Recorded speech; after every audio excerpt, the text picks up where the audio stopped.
Israel की Iran पर इस वक्त पूरी पैनी नज़र है। वजह है कि ईरान इस वक्त ख़तरनाक ड्रिल शुरू कर चुका है।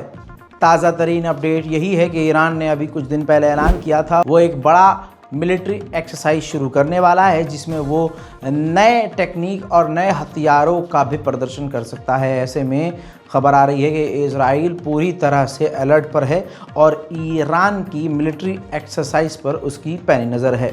वहीं बात करें ईरान के अंदर के हाल के, तो ईरान के अंदर हाल फिर से एक बार बुरा हो गया है। ईरान में महंगाई के कारण सड़कों पर लोग उतर आए हैं। असल में डॉलर मजबूत और ईरान की करेंसी डाउन होती जा रही है। ईरान पर कड़े प्रतिबंध जो हाल फिलहाल में और बढ़ाए गए हैं अमेरिका की वजह से, अमेरिका के द्वारा, तो ईरान में महंगाई और चरम सीमा पर आ चुकी है, जिसकी वजह से ईरान के लोग महंगाई से परेशान होकर सड़क पर आ गए हैं और प्रदर्शन सड़कों पर शुरू हो चुके हैं।